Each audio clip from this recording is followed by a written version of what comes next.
Assalamualaikum warahmatullahi wabarakatuh. Alhamdulillahilladzi faddala bani Adam bil ilmi wal amal ala jamil alam. Alhamdulillah fi kulli ni'amillah wa fi kulli hal. Alhamdulillahi rabbil alamin. Allahumma shalli ala sayyidina Muhammadin al-Fatih lima ughliqal khatim lima sabaqa nasrul haq bil haq wal hadi ila siratikal mustaqim wa ala alihi wa sahbihi qadrihi wa miqdaril azim. Allahumma akhrijna min dhulumatil wahmi wa akrimna binuril fahmi wa aftah alaina bi ma'rifatil ilmi wa hassin akhlaqana bil hilmi wa sailana bi fadlik wa ansur alaina min khazaini rahmatik ya arhamar rahimin. Wa sallallahu ala sayyidina Muhammad wa ala alihi wa sahbihi wasallam walhamdulillahirabbil alamin. Amma ba'du. Puji syukur kehadirat Allah Subhanahu wa taala yang Maha Ghafur, wabil khusus pada kesempatan saat ini Senin pagi kita akan membahas materi yang pertama, yaitu tentang kebijakan Dinas Pendidikan di wilayah 1, yaitu Kabupaten Bogor, tentang kebijakan-kebijakan dari Kementerian Pendidikan dan Kebudayaan. Ini diatur di Surat Edaran Nomor 15 Tahun 2020 tentang pedoman penyelenggaraan belajar dari rumah dalam masa darurat penyebaran corona virus disease atau COVID-19. Jadi yang pertama yaitu kita harus memahami tentang tujuan dari pelaksanaan belajar dari rumah. Kita telah ketahui bersama beberapa bulan ini anak-anakku sekalian belajar di rumah. Tentunya ini cukup mengalami banyak tantangan, dari mulai kerinduan dengan teman-teman, dengan para guru-guru yang biasa mendidik kita, juga hal-hal lain yang mungkin kita kehilangan sekali. Ada canda, ada tawa, ada kebersamaan. Tapi tentunya ini untuk kemaslahatan dan keamanan serta kenyamanan bersama untuk melihat Indonesia jauh lebih aman dan menciptakan kembali stabilitas terutama di bidang kesehatan secepatnya. Mari kita berdoa bersama bahwasanya keadaan yang sedang kita lalui ini bisa secepatnya dilalui, bisa secepatnya diselesaikan. Tentunya ini butuh dukungan dari kita semua. Satu, yaitu tentang tertib dan disiplin dalam menjalankan berbagai kebijakan dan keputusan yang telah kita lalui saat ini dan telah disampaikan baik itu lewat peraturan-peraturan yang telah dikeluarkan oleh pemerintahan. Khususnya sekarang yang kita bahas yaitu tentang di dunia pendidikan, khususnya di Kabupaten Bogor, yang kebetulan kita masuk pada zona atau wilayah yang memang belum untuk diperkenankan melaksanakan pembelajaran secara tatap muka. Sehingga saat ini mau tidak mau kita masih harus melaluinya dengan pembelajaran secara daring. Tujuan pelaksanaan di rumah atau pelaksanaan belajar dari rumah BDR selama darurat COVID-19 bertujuan yang pertama, memastikan pemenuhan hak peserta didik untuk mendapatkan layanan pendidikan selama darurat COVID-19.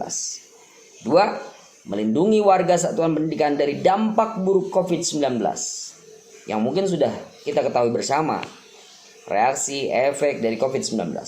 Yang ketiga, mencegah penyebaran dan penularan COVID-19 di satuan pendidikan. Mari kita jaga bersama agar kita tidak saling mencurigai. Maka ini jalan tengah terbaik untuk saat ini, bahwasanya hak-hak kalian dan kewajiban-kewajiban kami selaku para pelaku di dunia pendidikan ini tetap kita penuhi. Yang keempat, yaitu memastikan pemenuhan dukungan psikososial bagi pendidik, peserta didik, dan orang tua atau wali. Jadi insya Allah, baik itu pelaporan hasil dari pembelajaran, begitupun proses operasional pembelajaran, ini akan kita laporkan secara berjenjang sesuai dengan kebutuhan yang akan kita laksanakan. Selanjutnya, prinsip pelaksanaan belajar dari rumah atau BDR, mungkin sebelum kita lanjutkan ada beberapa pertanyaan. Kita sedang menjalin kerjasama dengan beberapa provider yaitu agar bisa meringankan beban, terutama yaitu dari masalah yang sering kita keluhkan, yaitu masalah biaya atau kuota. Sebenarnya kuota ini diadakan adalah bisa jadi dananya dari mana? Diambil dari dana yang seharusnya kalian keluarkan untuk transportasi, yang harusnya berangkat ke sekolah, yang harusnya jajan di sekolah dan sebagainya. Tapi karena pembelajaran dilaksanakan di rumah, maka tentunya untuk konsumsi kita bisa makan di rumah sehingga tidak mengeluarkan biaya lagi. Seperti hanya makanan-makanan walaupun tidak adanya COVID, tetap kan makan. Nah, lalu yang kedua, transport ini bisa dialokasikan untuk sementara waktu untuk biaya pembelajaran daring ini. Ya. Jadi biaya-biaya yang harusnya apabila kita laksanakan secara tatap muka, walaupun tentu saja secara kenyamanan, secara kejelasan, secara hal-hal lainnya mungkin tentunya lebih enak kita bertatap muka. Tapi ini karena keadaan. Jadi bukan karena dipaksakan, jadi bukan karena kemauan, tapi karena keadaan. Maka mudah-mudahan apabila sudah ada kebijakan 1 bulan ke depan, maka silakan KBM. Insya Allah kita akan laksanakan KBM secara tatap muka. Banyak hal yang ingin kami jelaskan kepada Anda semua. Banyak hal yang ingin kita detailkan terhadap Anda semua, yang tentunya masih bingung.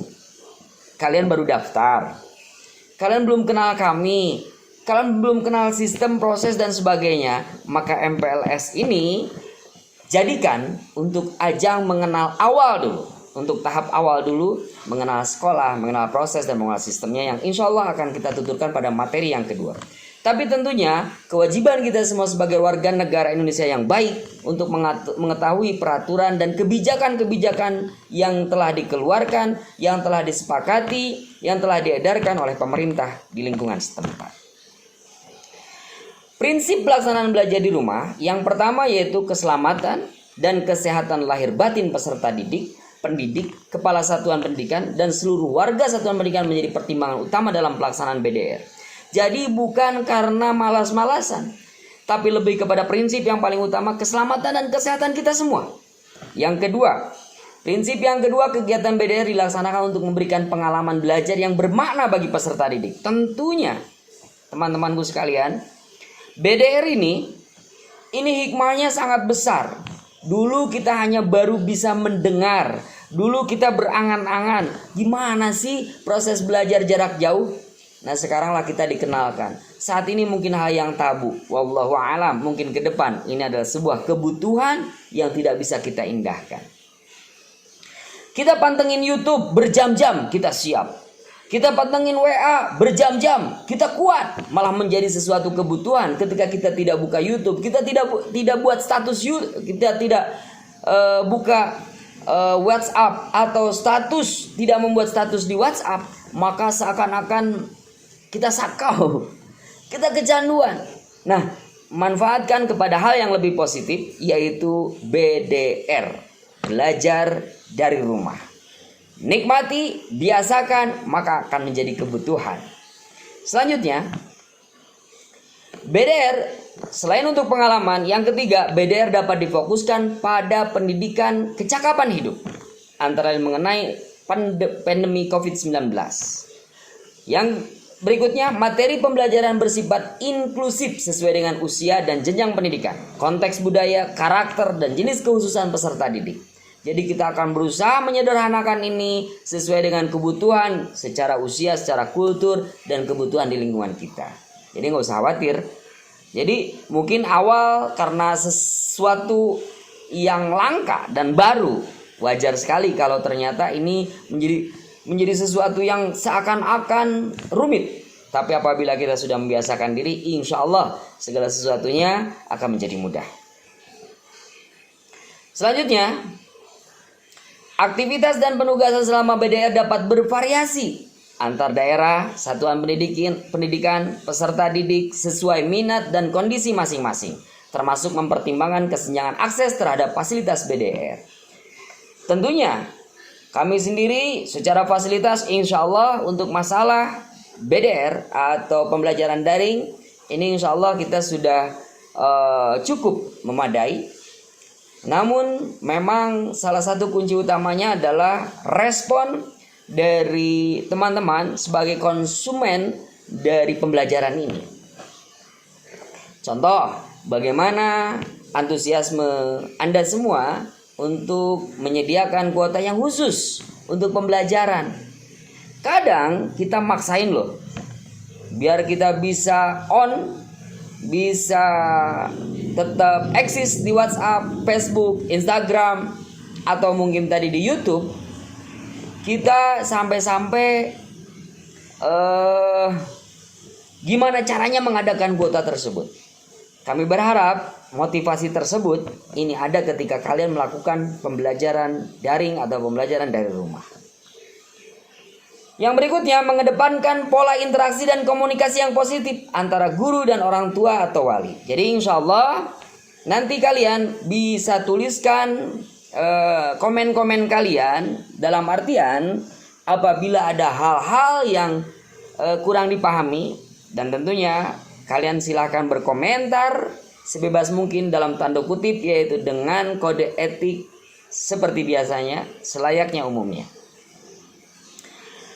Silakan yang nanti ketika KBM, kompetensi demi kompetensi, pembelajaran demi pembelajaran yang kalian akan ikuti nanti, yang insya Allah ada di YouTube ini, yang kalian pantengin, ini nanti semua materi-materi kita akan berikan, semua materi-materi ini akan disajikan dan kita akan berusaha sederhanakan ke depan. Berikutnya, metode dan media pelaksanaan belajar dari rumah. BDR dilaksanakan pembelajaran jarak jauh atau PJJ yang dibagi ke dalam dua pendekatan. Yang pertama yaitu pembelajaran jarak jauh dalam jaringan online atau daring. Yang kedua, pembelajaran jarak jauh luar jaringan atau offline, luring. Menggunakan handphone, gadget maupun laptop melalui beberapa portal dan aplikasi pembelajaran daring yang telah kita sediakan. Itu kalau kita laksanakan secara online. Kalau secara offline, menggunakan televisi, radio, modul belajar mandiri dan lembar kerja, bahan hajar cetak dan sebagainya. Yang insya Allah setiap masing-masing staf pengajar, guru atau instruktur ini akan membuat makalah sederhana yang bisa kalian ambil secara rutin atau nanti kita akan sajikan sesederhana mungkin. Dan tentunya tidak terlepas dengan SOP, yaitu dalam masa COVID-19. Jadi sumber bahan ajarnya tidak harus dari yang tadi, YouTube atau WhatsApp atau hal yang lain. Bisa juga kita akan mengambil dari televisi, dari media-media yang ada yang bisa dengan mudah kalian akses. Selanjutnya itu fasilitas pembelajaran jarak jauh atau daring.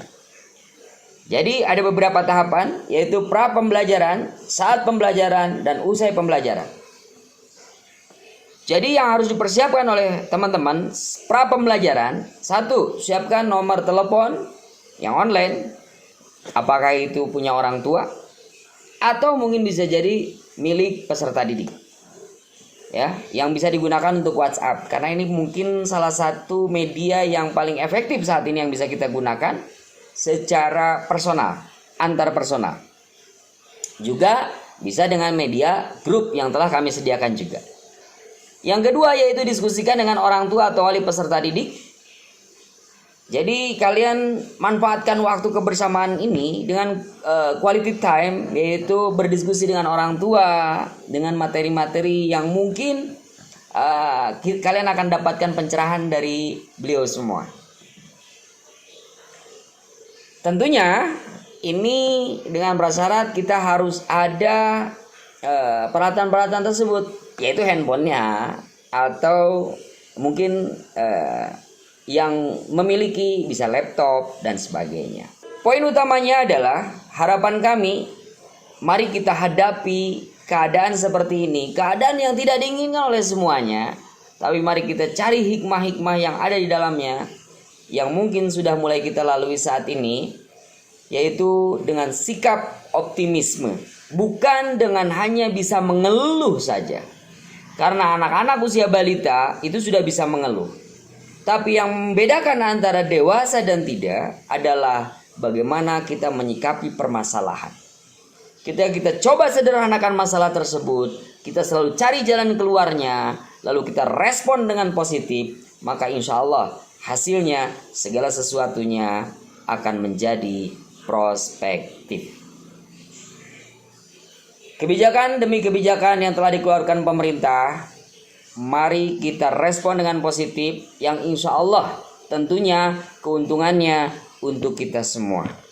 Kita sebagai pelaku di lapangan, kita ikuti sebagai warga negara Indonesia yang taat terhadap aturan-aturan dan kebijakan-kebijakan pemerintah kita. Terima kasih dari saya. Wassalamualaikum warahmatullahi wabarakatuh.